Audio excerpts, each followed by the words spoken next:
This is a course about justice, and we begin with a story. Suppose you're the driver of a trolley car, and your trolley car is hurtling down the track at 60 miles an hour. And at the end of the track, you notice 5 workers working on the track. You try to stop, but you can't. Your brakes don't work. You feel desperate because you know that if you crash into these 5 workers, they will all die. Let's assume you know that for sure. And so you feel helpless until you notice that there is, off to the right, a side track. And at the end of that track, there's one worker working on the track. Your steering wheel works, so you can turn the trolley car, if you want to, onto the side track, killing the one, but sparing the 5. Here's our first question. What's the right thing to do? What would you do? Let's take a poll. How many would turn the trolley car onto the side track? Raise your hands. How many wouldn't? How many would go straight ahead? Keep your hands up, those of you who would go straight ahead. A handful of people would. The vast majority would turn. Let's hear first. Now we need to begin to investigate the reasons why you think it's the right thing to do. Let's begin with those in the majority who would turn to go onto the side track. Why would you do it? What would be your reason? Who's willing to volunteer a reason? Go ahead, stand up. Because it can't be right to kill 5 people when you can only kill 1 person instead. It wouldn't be right to kill 5 if you could kill 1 person instead. That's a good reason. That's a good reason. Who else? Does everybody agree with that reason? Go ahead. Well, I was thinking it's the same reason on 9/11. We regard the people who flew the plane into the Pennsylvania field as heroes because they chose to kill the people in the plane and not kill more people in big buildings. So the principle there was the same on 9/11. It's a tragic circumstance, but better to kill 1 and so that 5 can live? Is that the reason most of you had, those of you who would turn? Yes? Let's hear now from those in the minority, those who wouldn't turn. Yes? Well, I think that's the same type of mentality that justifies genocide and totalitarianism. In order to save one type of race, you wipe out the other. So what would you do in this case? You would, to avoid the horrors of genocide, you would crash into the 5 and kill them? Presumably, yes. Yeah. Okay, who else? That's a brave answer. Thank you. Let's consider another trolley car case and see whether those of you in the majority want to adhere to the principle, better that 1 should die so that 5 should live. This time you're not the driver of the trolley car, you're an onlooker. You're standing on a bridge overlooking a trolley car track. And down the track comes a trolley car. At the end of the track are 5 workers. The brakes don't work. The trolley car is about to careen into the 5 and kill them. And now, you're not the driver. You really feel helpless until you notice, standing next to you, leaning over the bridge, is a very fat man. And you could give him a shove. He would fall over the bridge, onto the track, right in the way of the trolley car. He would die, but he would spare the 5. Now, how many would push the fat man over the bridge? Raise your hand. How many wouldn't? Most people wouldn't. Here's the obvious question. What became of the principle? Better to save 5 lives even if it means sacrificing 1. What became of the principle that almost everyone endorsed in the first case? I need to hear from someone who was in the majority in both cases. How do you explain the difference between the two? Yes? The second one, I guess, involves an active choice of pushing the person down, which I guess that person himself would otherwise not have been involved in this situation at all. And so to choose on his behalf, I guess, to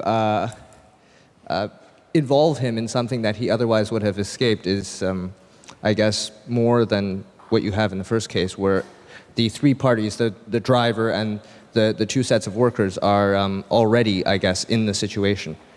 But the guy working, the one on the track off to the side, he didn't choose to sacrifice his life any more than the fat man did he? That's true, but he was on the tracks. And you... This guy was on the bridge. Go ahead, you can come back if you want. All right, it's a hard question. All right, you did well. You did very well. It's a hard question. Who else can find a way of reconciling the reaction of the majority in these 2 cases? Yes? Well, I guess in the first case, where you have the 1 worker and the 5, it's choice between those 2, and you have to make a certain choice, and people are going to die because of the trolley car, not necessarily because of your direct actions. The trolley car is a runaway thing, and you're making a split-second choice, whereas pushing the fat man over is an actual act of murder on your part.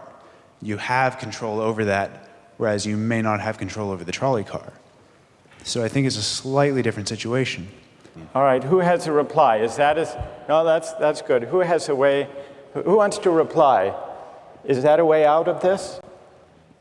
I don't think that's a very good reason, because you choose to, it's either way you have to choose who dies, because you either choose to turn and kill the person, which is an active conscious thought to turn, or you choose to push the fat man over, which is also an active conscious action. So either way you're making a choice. Do you want to reply? Well, I'm not really sure that that's the case. It just still seems kind of different, the act of actually pushing someone over onto the tracks and killing him. You are actually killing him yourself. You're pushing him with your own hands. You're pushing him. And that's Right. different than steering something that is going to cause death into another. You know, it doesn't good. really sound right saying it now. No, it's good. But I'm up here. It's good. What's your name? Andrew. Andrew. Let me ask you this question, Andrew. Yes. Suppose standing on the bridge next to the fat man, I didn't have to push him. Suppose he were standing over a trap door that I could open by turning a steering wheel like that.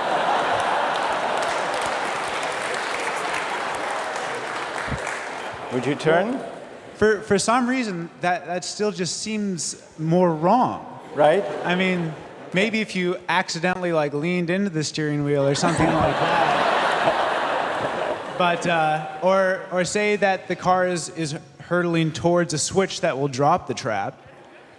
Then I could agree with that. Fair enough. It still seems wrong in a way that it doesn't seem wrong in the first case to turn, you say. And in another way, I mean, in the first situation, you're involved directly with the situation.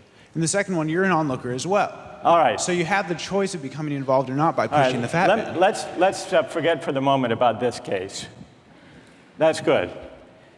Let's imagine a different case. This time you're a doctor in an emergency room, and 6 patients come to you. They've been in a terrible trolley car wreck. 5 of them sustained moderate injuries. 1 is severely injured. You could spend all day caring for the 1 severely injured victim. but in that time the 5 would die. Or you could look after the 5, restore them to health, but during that time the 1 severely injured person would die. How many would save the 5? Now is the doctor. How many would save the 1? Very few people. Just a handful of people. Same reason, I assume. 1 life versus 5? Now consider another doctor case. This time you're a transplant surgeon, and you have 5 patients, each in desperate need of an organ transplant in order to survive. 1 needs a heart, 1 a lung, 1 a kidney, 1 a liver, and the 5th, a pancreas. And you have no organ donors. You are about to see them die. And then it occurs to you that in the next room, there's a healthy guy who came in for a checkup. And he's... You like that? And he's taking a nap. You could go in very quietly, yank out the 5 organs, that person would die, but you could save the 5. How many would do it? Anyone? How many? Put your hands up if you would do it.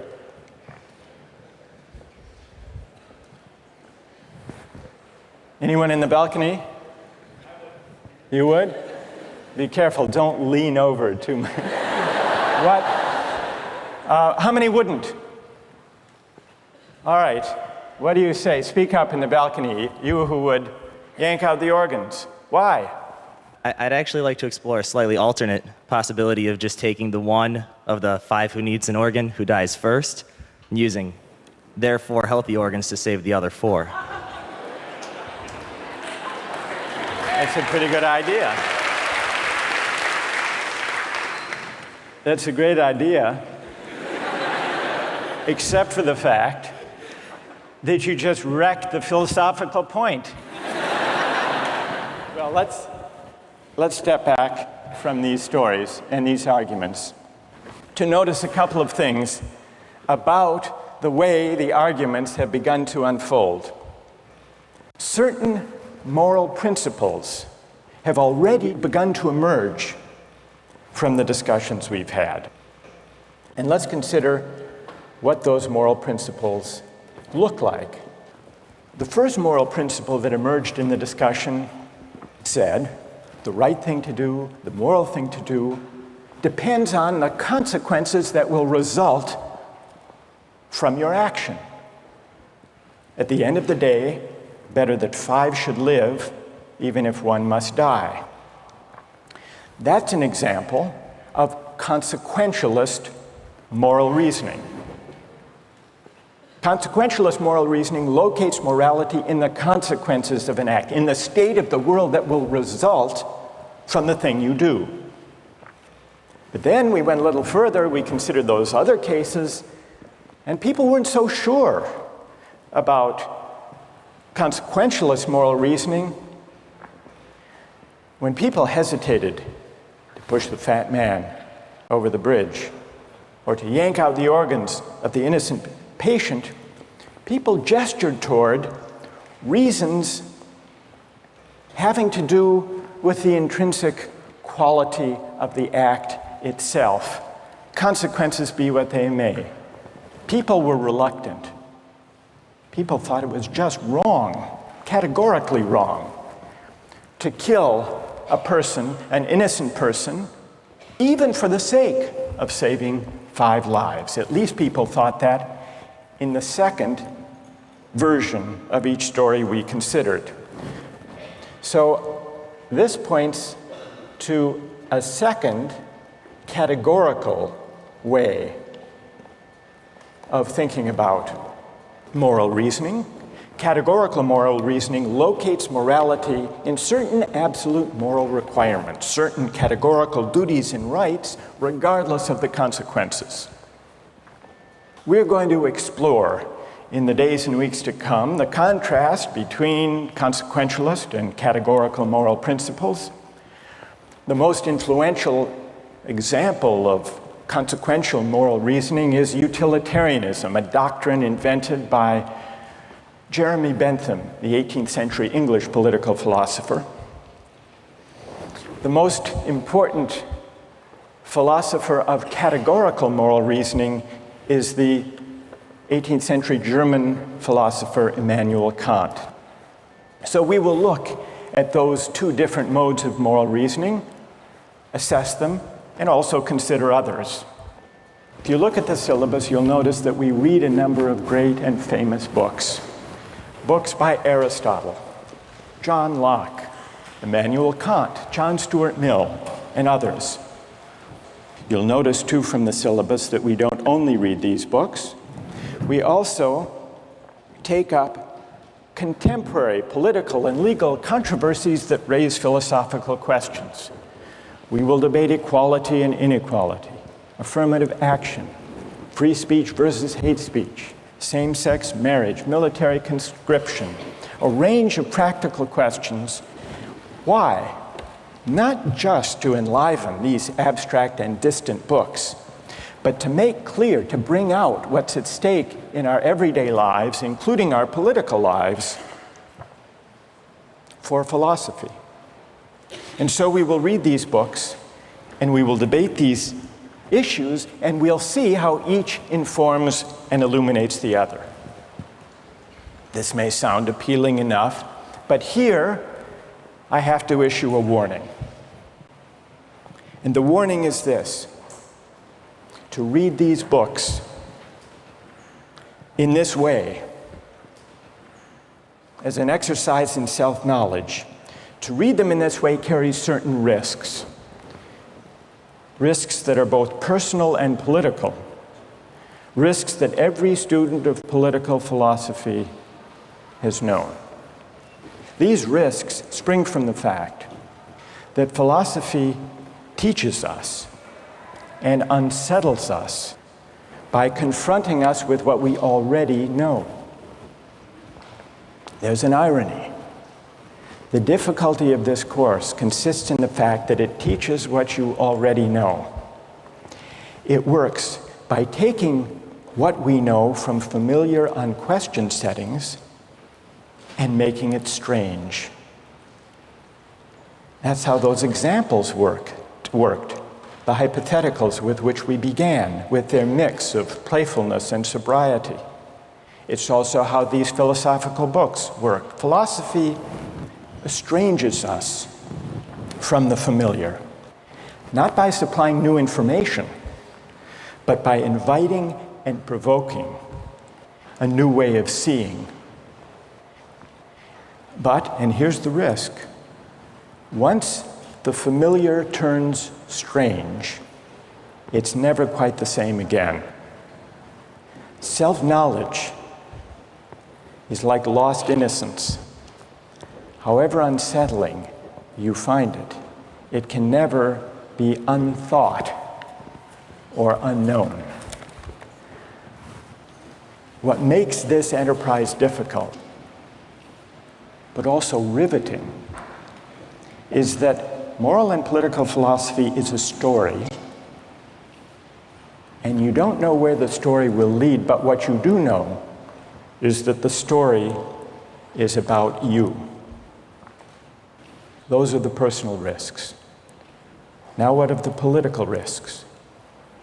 One way of introducing a course like this would be to promise you that by reading these books and debating these issues, you will become a better, more responsible citizen. You will examine the presuppositions of public policy. You will hone your political judgment.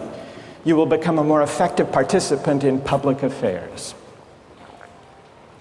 But this would be a partial and misleading promise. Political philosophy, for the most part, hasn't worked that way. You have to allow for the possibility that political philosophy may make you a worse citizen rather than a better one, or at least a worse citizen before it makes you a better one. And that's because philosophy is a distancing, even debilitating activity. And you see this going back to Socrates.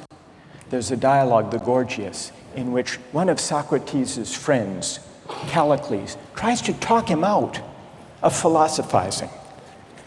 Callicles tells Socrates, philosophy is a pretty toy if one indulges in it with moderation at the right time of life.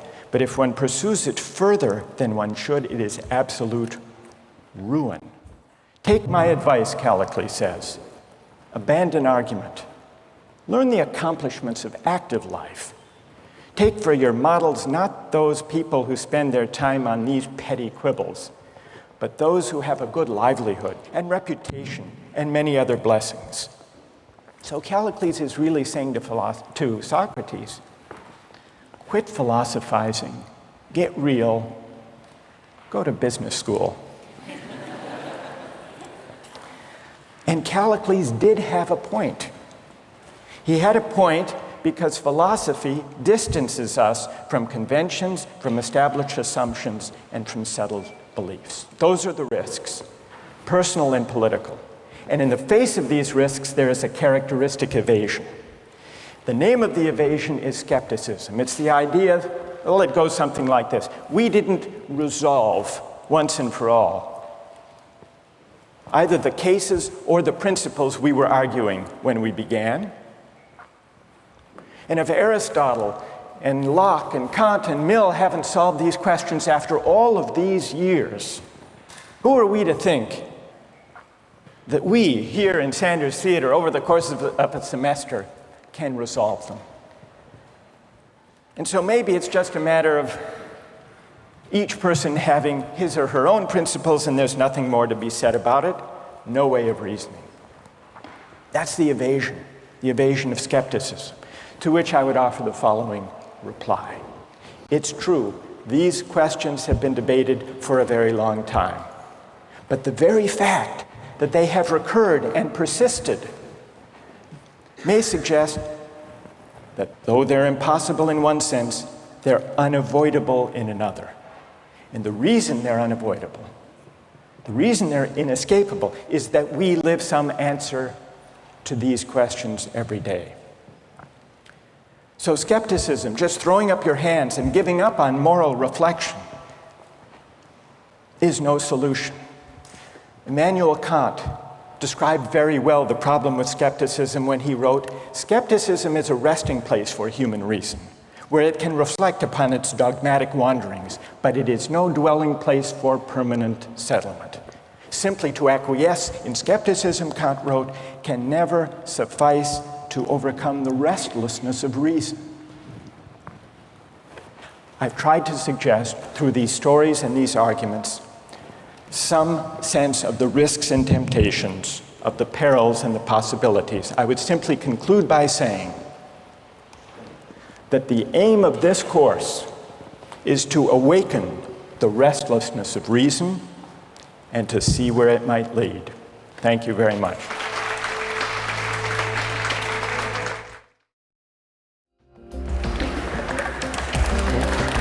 Last time,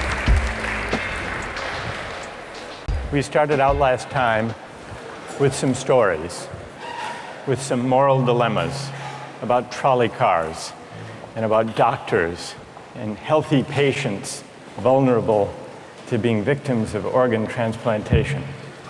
We noticed two things about the arguments we had. One had to do with the way we were arguing. We began with our judgments in particular cases. We tried to articulate the reasons or the principles lying behind our judgments. And then, confronted with a new case, we found ourselves re-examining those principles, revising each in the light of the other. And we noticed the built-in pressure to try to bring into alignment our judgments about particular cases and the principles we would endorse on reflection. We also noticed something about the substance of the arguments that emerged from the discussion. we noticed that sometimes we were tempted to locate the morality of an act in the consequences, in the results, in the state of the world that it brought about. And we called this consequentialist moral reasoning. But we also noticed that in some cases, we weren't swayed only by the result. Sometimes, many of us felt that not just consequences, but also the intrinsic quality or character of the act matters morally. Some people argued that there are certain things that are just categorically wrong, even if they bring about a good result, even if they save 5 people at the cost of 1 life. So we contrasted consequentialist moral principles with categorical ones. Today, and in the next few days, we will begin to examine one of the most influential versions of consequentialist moral theory, and that's the philosophy of utilitarianism. Jeremy Bentham, the 18th century English political philosopher, gave the first clear systematic expression to the utilitarian moral theory. And Bentham's idea, his essential idea, is a very simple one, with a lot of morally intuitive appeal. Bentham's idea is the following: the right thing to do, the just thing to do, is to maximize utility. What did he mean by utility? He meant by utility the balance of pleasure over pain, happiness over suffering. Here's how he arrived at the principle of maximizing utility. He started out by observing that all of us, all human beings, are governed by 2 sovereign masters, pain and pleasure. We human beings like pleasure and dislike pain. And so we should base morality, whether we're thinking about what to do in our own lives, or whether as legislators or citizens we're thinking about what the laws should be. The right thing to do individually or collectively is to maximize, act in a way that maximizes the overall level of happiness. Bentham's utilitarianism is sometimes summed up with the slogan, "the greatest good for the greatest number." With this basic principle of utility on hand, let's begin to test it and to examine it by turning to another case, another story, but this time not a hypothetical story, a real-life story, the case of the Queen versus Dudley and Stevens. This was a 19th century British law case that's famous and much debated in law schools. Here's what happened in the case. I'll summarize the story, then I want to hear how you would rule, imagining that you are the jury. A newspaper account of the time described the background. A sadder story of disaster at sea was never told than that of the survivors of the yacht Mignonette. The ship foundered in the South Atlantic, 1,300 miles from the Cape. There were 4 in the crew. Dudley was the captain, Stevens was the first mate, Brooks was a sailor, all men of excellent character, or so the newspaper account tells us. The 4th crew member was the cabin boy, Richard Parker, 17 years old. He was an orphan. He had no family, and he was on his first long voyage at sea. He went, the news account tells us, rather against the advice of his friends, he went in the hopefulness of youthful ambition, thinking the journey would make a man of him. Sadly, it was not to be. The facts of the case were not in dispute. A wave hit the ship, and the mignonette went down. The 4 crew members escaped to a lifeboat. The only food they had were 2 cans of preserved turnips, no fresh water. For the first 3 days, they ate nothing. On the 4th day, they opened one of the cans of turnips and ate it. The next day, they caught a turtle. Together with the other can of turnips, the turtle enabled them to subsist for the next few days. And then for 8 days, they had nothing. No food, no water. Imagine yourself in a situation like that. What would you do? Here's what they did. By now, the cabin boy, Parker, is lying at the bottom of the lifeboat in the corner because he had drunk seawater against the advice of the others, and he had become ill, and he appeared to be dying. So on the 19th day, Dudley, the captain, suggested that they should all have a lottery, that they should draw lots to see who would die to save the rest. Brooks refused. He didn't like the lottery idea. We don't know whether this was because he didn't want to take the chance or because he believed in categorical moral principles. But in any case, no lots were drawn. The next day, there was still no ship in sight, so Dudley told Brooks to avert his gaze, and he motioned to Stevens that the boy Parker had better be killed. Dudley offered a prayer. He told the boy his time had come, and he killed him with a penknife, stabbing him in the jugular vein. Brooks emerged from his conscientious objection to share in the gruesome bounty. For 4 days, the 3 of them fed on the body and blood of the cabin boy. True story. And then they were rescued. Dudley describes their rescue in his diary with staggering euphemism, quote, "On the 24th day, as we were having our breakfast, a ship appeared at last. The 3 survivors were picked up by a German ship. They were taken back to Falmouth in England, where they were arrested and tried. Brooks turned state's witness. Dudley and Stevens went to trial. They didn't dispute the facts. They claimed they had acted out of necessity. That was their defense. They argued, in effect, better that one should die so that 3 could survive. The prosecutor wasn't swayed by that argument.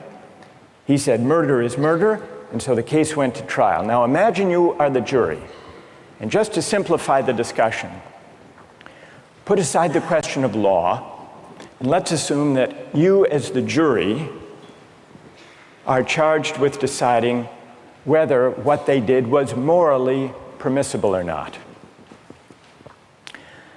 How many would vote not guilty, that what they did was morally permissible?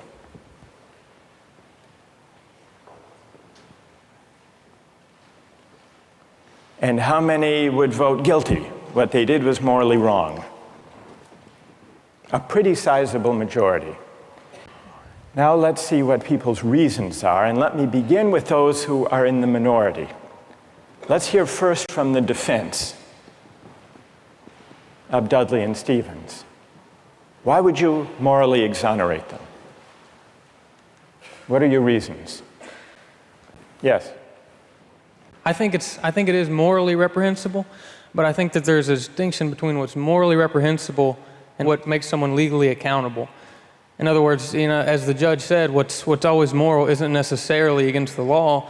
And while I don't think that necessity justifies theft or murder or any illegal act, at some point your degree of necessity does in fact exonerate you from any guilt. Okay, good. Other defenders, other voices for the defense, moral justifications for what they did. Yes? All right, thank you. I just feel like in a situation that desperate, you have to do what you have to do to survive.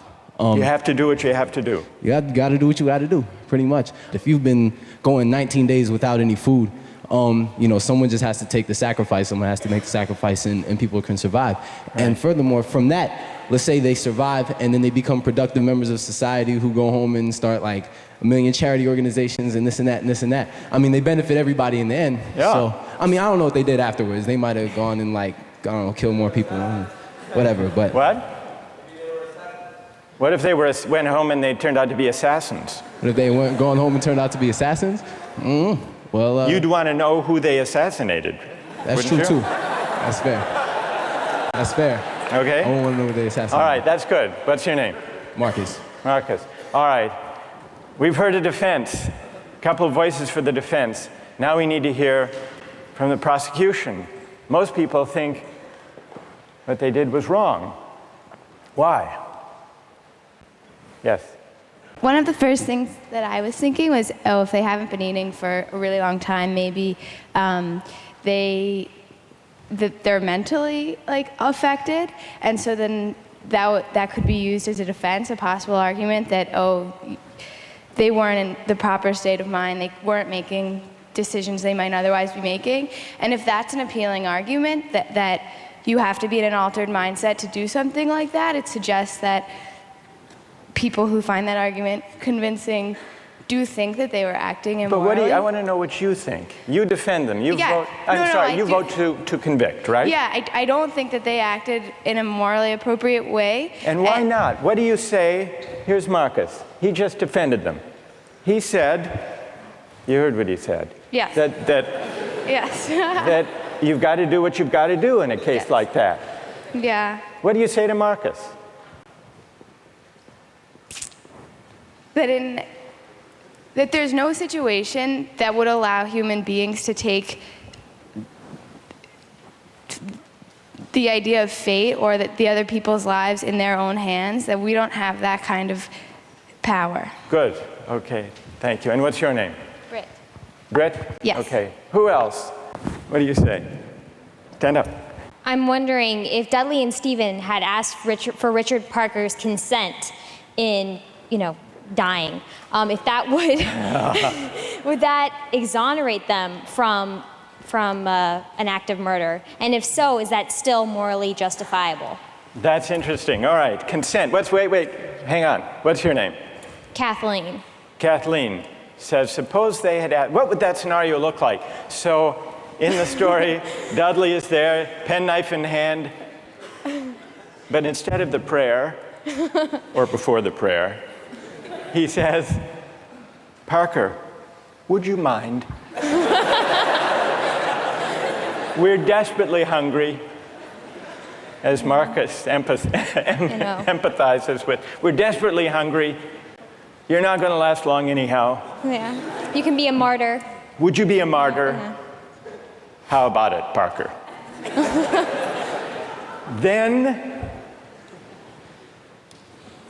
Then what do you think? Would it be morally justified then? Suppose Parker, in his semi-stupor, says, okay.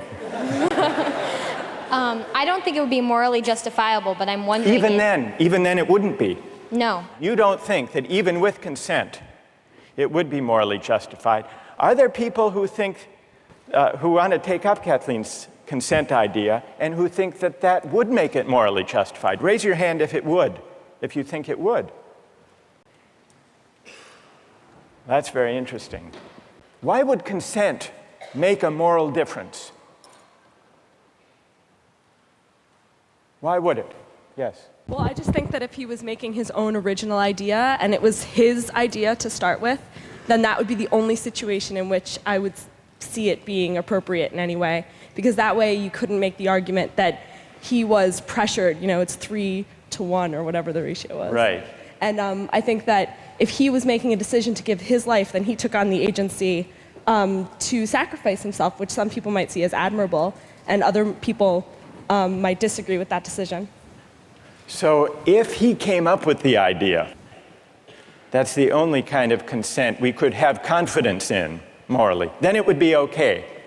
Otherwise, it would be kind of coerced consent under the circumstances, you think. Is there anyone who thinks that even the consent of Parker would not justify their killing him? Who thinks that? Yes, tell us why. Stand up. I think that Parker would be killed with the hope that the other crew members would be rescued. So there's no definite reason that he should be killed because you don't know when they're going to get rescued. So if you kill him, it's killing him in vain. Do you keep killing a crew member until you're rescued and then you're left with no one? Because someone's going to die eventually. Well, the moral logic of the situation seems to be that they would keep on picking off the weakest, maybe, one by one, until they were rescued. And in this case, luckily, they were rescued when 3 at least were still alive. Now, if Parker did give his consent, would it be all right, do you think, or not? No. No. It still wouldn't be right. And tell us why it wouldn't be all right. First of all, cannibalism, I believe, is morally incorrect. So you shouldn't be eating a human anyway. So cannibalism is morally objectionable as such. So then, even on the scenario of waiting until someone died, still it would be objectionable. Yes, to me personally. I feel like it all depends on one's personal morals, and like we can't sit here and just, like this is just my opinion. Of course, other people are going to disagree. But well, we'll see. Let's see what their disagreements are, and then we'll see if they have reasons that can persuade you or not. Let's try that. All right. Let's, now, is there someone who can explain, those of you who are tempted by consent, can you explain why consent makes such a moral difference? What about the lottery idea? Does that count as consent? Remember, at the beginning, Dudley proposed a lottery. Suppose that they had agreed to a lottery, then how many would then say it was all right? Suppose there were a lottery, cabin boy lost, and the rest of the story unfolded. Then how many people would say it was morally permissible? So the numbers are rising if we had a lottery. Let's hear from one of you for whom the lottery would make a moral difference. Why would it? I think the essential element in my mind that makes it a crime is the idea that they decided at some point that their lives were more important than his, and that, I mean, that's kind of the basis for really any crime, right? It's like my needs, my desires are more important than yours, and mine take precedent. And if they had done a lottery where everyone consented that someone should die, and it's sort of like they're all sacrificing themselves to save the rest, then it would be all right. A little grotesque, but morally permissible? Yes. And what's your name? Matt. So, Matt, for you, what bothers you is not the cannibalism, but the lack of due process. I guess you could say that. Right? And can someone who agrees with Matt say a little bit more about why a lottery would make it, in your view, morally permissible? Go ahead. The way I understood it originally was that was the whole issue, is that the cabin boy was never consulted about whether or not something was going to happen to him, even with the original lottery, whether or not he would be a part of that. It was just decided that he was the one that was going to die. Right, that's what happened in the actual case. Right. But if there were a lottery and they'd all agreed to the procedure, you think that would be okay? Right, because then everyone knows that there's going to be a death. Whereas, the cabin boy didn't know that this discussion was even happening. There was no, forewarning for him to know that, hey, I may be the one that's dying. All right, now suppose everyone agrees to the lottery, they have the lottery, the cabin boy loses, and he changes his mind. You've already decided. It's like a verbal contract. You can't go back on that. You've decided, the decision was made. If you know that you're dying for the reason for others to live, you would, if someone else had died, that you would consume them. So that's right. But then he could say, I know, but I lost. I just think that that's the whole moral issue, is that there was no consulting of the cabin boy, and that that's what makes it the most horrible, is that he had no idea what was even going on. That had he known what was going on, it would be a bit more understandable. All right, good. Now I want to hear, so there are some who think it's morally permissible, but only about 20%, led by Marcus. Then there are some who say the real problem here is the lack of consent, whether the lack of consent to a lottery, to a fair procedure, or, Kathleen's idea, lack of consent at the moment of death. And if we add consent, then more people are willing to consider the sacrifice morally justified. I want to hear now, finally, from those of you who think even with consent, even with a lottery, even with a final murmur of consent by Parker at the very last moment, it would still be wrong. And why would it be wrong? That's what I want to hear. Yes? Well, the whole time I've been leaning all towards the categorical moral reasoning. And I think that there's a possibility I'd be okay with the idea of a lottery and then the loser taking it into their own hands to kill themselves, so that there wouldn't be, an act of murder. But I still think that even that way it's coerced. And also I don't think that there's any remorse. Like in Dudley's diary, we were eating our breakfast. It seems as though he's just sort of like, the whole idea of not valuing someone else's life. So that makes me feel like I have to take the categorical. You want to throw the stand. book at him when he lacks remorse or a sense of having done anything wrong. Right. So, all right, good. Any other defenders of who say it's just categorically wrong, with or without consent? Yes, stand up. Why? I think undoubtedly the way our society is shaped, murder is murder.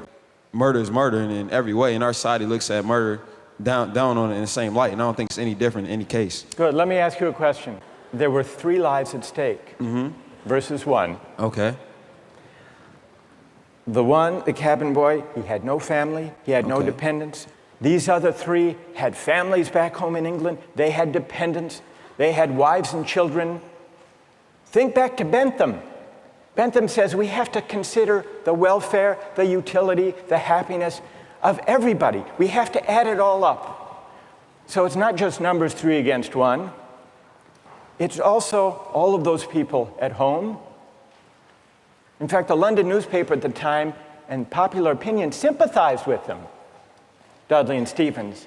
And the paper said if they weren't motivated by affection and concern for their loved ones at home and their dependents, surely they wouldn't have done this. Yeah, and how is that any different from people on a corner trying to have the same desire to feed their family? I don't think it's any different. I think in any case, if I'm murdering you to advance my status, that's murder, and I think that we should look at that all in the same light instead of criminalizing certain activities and making certain things seem more violent and savage. When in the same case, it's all the same. It's all the same act and mentality that goes into murder, necessity to feed your family. So suppose it weren't 3. Suppose it were 30, 300.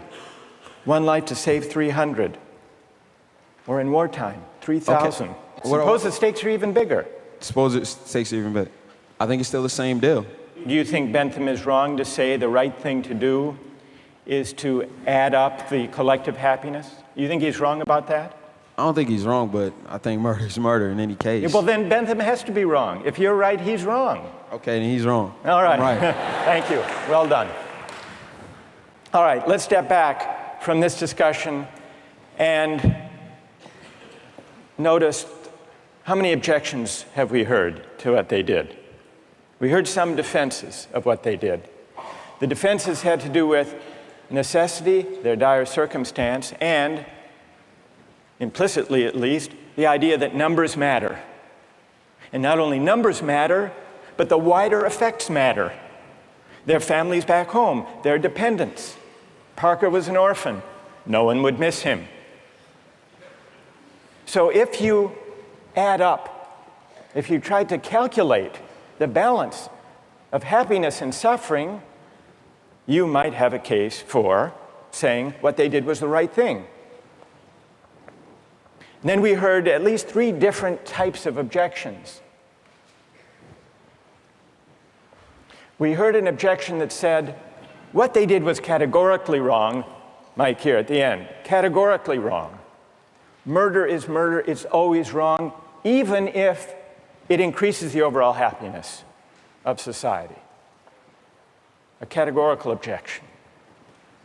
But we still need to investigate why murder is categorically wrong. Is it because even cabin boys have certain fundamental rights? And if that's the reason, where do those rights come from, if not from some idea of the larger welfare or utility or happiness? Question number 1. Others said a lottery would make a difference, a fair procedure, Matt said.